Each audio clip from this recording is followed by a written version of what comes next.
I would like to know your name at first. My name is Abhay Kumar, and I'm from India. Thank you for cooperating today. When did you arrive in Japan? In May 2022, It's it's been about more than 1.5 years. What are you doing in Japan? Actually, I'm doing my master's in Hokkaido University. Is this summer vacation or something? Yes, it's a summer vacation. I'm visiting a couple of places in Japan. Where did you go? I went to Okinawa, and then Hiroshima, and then Fukuoka, and then we'll go back to Hokkaido. How long did you take for your traveling? Around 1 week. This is the last city Yes, for your vacation. tomorrow I have to leave. What are you studying in Hokkaido University? I'm studying civil engineering. What does It's mostly related to the railways. I do research for the railways to be more precise. how much year are you going to so- take? Maybe course. another 6 months. So I'm expecting to graduate in March 2024. The master course is anyway for 2 years, so 1.5 is already Yeah. gone. So maybe another 6 months and I'll be done. After graduating your school, are you going back to your country? Yes. I have to go back to my country because I have a job there. So I'm on a study leave. So I work for the railways. So once I complete my masters, I'll go back and work for the railways again. Why did you choose the Hokkaido University for studying?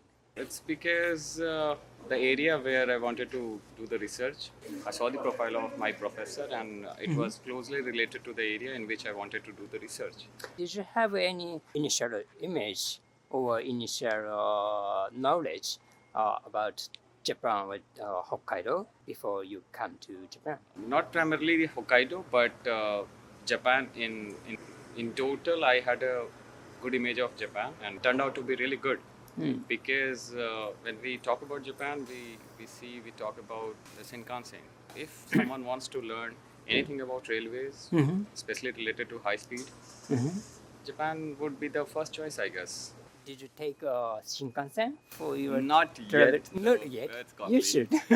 Yeah, definitely. I'll take. But I'm planning to take one. Did you have any special experiences in Japan? I would say very clean. Yeah. People are very cooperative. They go out of their way to help everyone. I think I've seen people helping me and my friends like anything. The only problem which I found is the language. It's really difficult. Mostly non-Japanese speaking people, we use the translator That's to it. communicate, at least to communicate the basic needs. Do you think is that hard to learn for the foreign people? I think so. Little bit hard, but I think it totally depends on the interest. Those who had interest in learning the language, they learned and now they are really good at it. But those who felt it as a task like me, I was not having that much of an interest in learning the language. Rather, I was enjoying the country.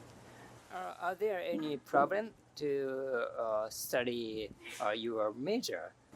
With respect to the language? Yeah. No, No. definitely no. They are the courses which I took. Those are mostly bilingual. So they were taught in English. Sensei always gave us instructions and guided us in English. So I would say no problem. You visited Hiroshima, Okinawa. Yeah. So how about any other prefectures you visited? So mostly I visited the Hokkaido, the local areas. But I'm planning to visit Kyoto, Osaka, maybe Kobe, and see. Tokyo. So these these places. How was your trip in the summer, Hiroshima and Okinawa? Other than the weather, it was really good. Though it's very hot, but it turned out to be really good. I had really amazing and thrilling experiences in Okinawa, especially the beaches and the marine life. Yeah, So I loved it. really. So how was the Hiroshima? You can actually connect to the disaster that happened there. Once you go there, you can actually feel the darkness. You know, there are testimonials of people in the museum, in the Peace Memorial, and that actually, when you start reading them, starts to feel heavy. And it's a very good thing that they have preserved those testimonies, and anyone can go and can read and can just connect with what happened in the past. And Yeah. that was so inhuman. Did you try okonomiyaki? Yes, and that's very delicious. Yes. I loved it. If you could bring something back to your country from Japan, what would you like to bring back? Has it to be a material or any sentiments? What? Anything. Anything. It can be feelings, right? Yeah. So one thing which I definitely want to bring it back to my country is the feeling of never getting old. I've seen people in their 70s or maybe older. They are doing swimming, gymming, running. They are so health conscious. That's the thing which I want to take it to my country, because in Japan, what I've seen is people grow old. They never grow old from inside. They grow old from outside. Like their body grows old, but I don't think their soul grows old ever. Everyone is so self-dependent. Like they are not dependent on anyone. They are doing their stuff on their own. No one is helping them, and they don't need it anyway. So that's the one thing which I would definitely like to take it to my country. Be self-dependent. I'm like, be physically fit. I have seen people running faster than I could, and they are twice of my age. Yeah. So that's the one thing which I would definitely like to take. What message would you like to convey to people who are considering visiting to Japan? I would say try learning the language little bit before coming here, because if you know a little bit of the language, it would be really easy for them to go anywhere and to try different things. So I think that would be the only thing which is required to come before Japan. Otherwise, Japan is a very good country. As long as you are communicating, everything is fine. Thank you so much. Thank you for cooperating. Thank you. Thanks. Thank you for being on our YouTube. May I ask where you are from? I'm originally from Germany, but I live in the States now. Which part of Germany? I'm from Berlin. Which part from? I live in San Diego right now. Is this your first time visiting Japan? In Japan, yeah. How long have you stayed so far? I've been here for 7 or 8 days now. I arrived in Tokyo and then I moved to Osaka throughout my trip. So you stayed in Tokyo for how many days? 5 days, 4 nights, and then I came here, but I'm leaving tomorrow back to Tokyo again. And in total, how many days do you have in Japan? I think it's 14 days. Did you have something special, like a Japanese experiences in Tokyo? I think just like overall everything here has been really interesting. I think like the use on a daily basis is kind of the thing I found most interesting. Tiny little scissors that are just like ridiculously compact. The sort of weird like everyday items that are just super normal to all the people here is kind of what I found sort of most interesting. Did you have a specific image about Japan before coming to Japan? I mean, I don't really think so. It was more just like Tokyo, like what you see in the media of Tokyo being super populated. I was definitely surprised by how residential certain areas are and how there's definitely not that many people. I mean, I wouldn't say there's no people, but Right, like but the area that I was staying at for some time was just, and you would only really see like 3 other people on the street if you were walking around that area.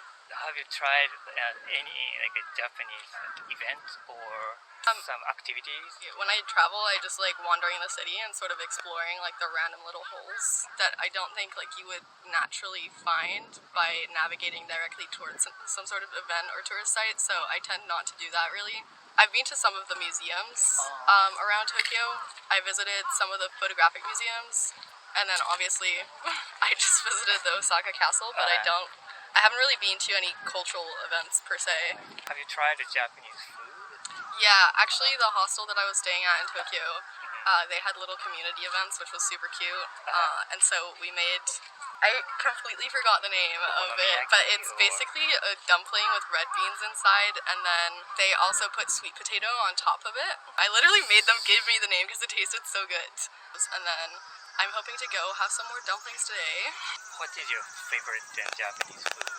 I don't eat seafood, and I'm vegetarian in general actually, so I don't eat a lot of the food that they make here, but my favorite food is probably vegetarian sushi, and then also I like a lot of their dumplings. Like when they have vegetable dumplings, those are super delicious, and I just find the texture like very interesting. So probably the dumplings.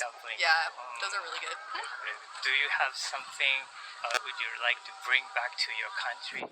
Oh yeah. Yeah. I think it's sort of like the mentality as a whole in Japan is like about sort of how they make everything super efficient. I love walking into just sort of like daily stores of like homeware stores and things here because everything is just so ridiculously compact and efficiently built and it's completely functional.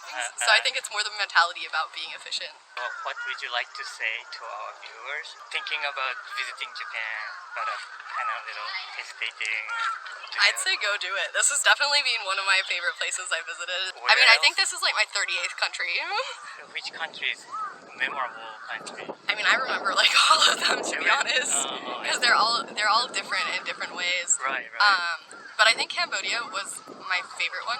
Being here though, this one also is definitely one of my favorite ones that I've seen so far because it's just modern in a way that's just like totally different.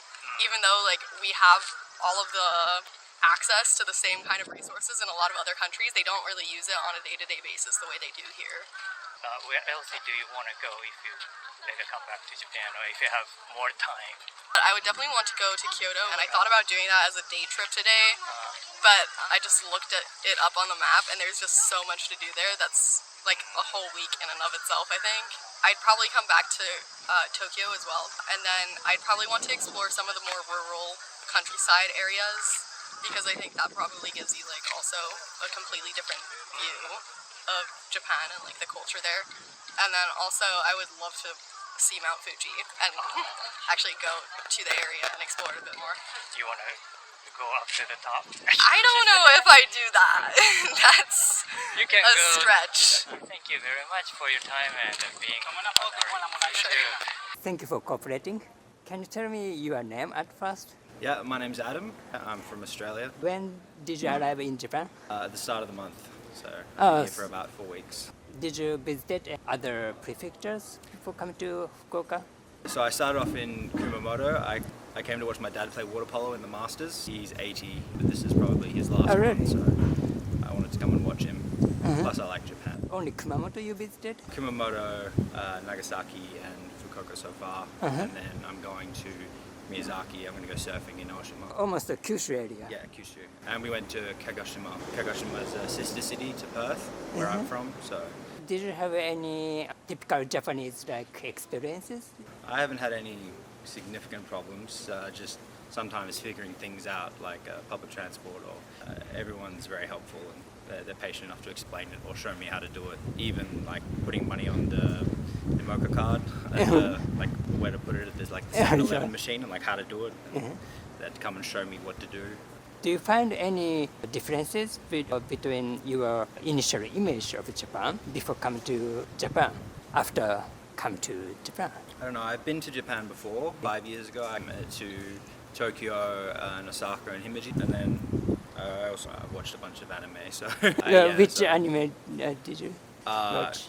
I've watched a lot. But I feel like probably because I've been here and pretty comfortable traveling, so I didn't have a lot of expectations. I was just happy to come here and see how it was. Have you tried any Japanese food? As much as I can, yeah, I love Japanese food. Well, one of the reasons I enjoy traveling is just get to eat a lot of ramen and gyoza, okonomiyaki, Which one is your favorite Japanese food? ramen. Fukuoka is a very nice place It's to a nice eat. place. Yeah. Is there a local specialty for? Fukuoka ramen is broth. It comes from pork bone. Yeah, like tonkotsu. Yeah, tonkotsu. Yeah. I'll have to have some for dinner tonight. Did you encounter any difficulties during your stay in Japan? I haven't had any trouble, no. I only know enough Japanese to sort of be polite and say thank you and please and thank you. So anything more than that, I have to translate on my phone and show someone or like hold it out so they can speak. I'd like to learn Japanese. I started learning, but it's only a few months. Do you remember some Japanese words? Hi. Yeah. Hi. But Is that- used to saying hello, you know, konnichiwa, arigatou gozaimasu. It's mainly saying gomenasai. Yeah. And it was funny because I met a friend of a friend and he didn't speak much English and he mostly says, mainly what he says in English is thank you and oh sorry. And what I end up saying in Japanese is thank you, is arigatou gomenasai. So, If you could bring something back to your hometown, from Japan, what would you like to bring back? Anything. Yeah, sorry, I don't have a good answer to that. That's a hard one. It was something like a souvenir as fine. Well, the souvenirs I got my Kumamon there, and I got a Goshuin stamps I've been collecting because I like collecting things. It's nice to go to a shrine and see the shrine. What is the biggest differences between your country and Japan? I'm from Australia. I think the biggest thing is the Japanese are very polite. We're not very polite, especially in terms of manners. And Japanese language is very respectful, and it's built into how you say things. Sometimes I go to say gomen, and I'm like, oh, I should say gomenasai. Like, you don't really think about things like that in Australia. I think both Australians and Japanese people are very nice, but it's interesting seeing the difference in how we go about that, because Australians can be very vulgar. We swear a lot, but just because it's not, I guess, respectful language, that's the difference is that Japan's very polite in how they speak, but I think, and they're also very nice people, but I think that the similarities are nice people in both countries. It's just interesting, the difference in how. What message would you like to convey to people who are considering visiting to Japan? Oh, definitely come to Japan. Definitely come to Japan. It's absolutely beautiful. I mean, delicious food, great people. Especially Japan is like Australia doesn't have such a long history, so coming here, almost everywhere in Japan has such a deep and long history. Thank you for cooperating today. No, you're welcome. I hope it's useful.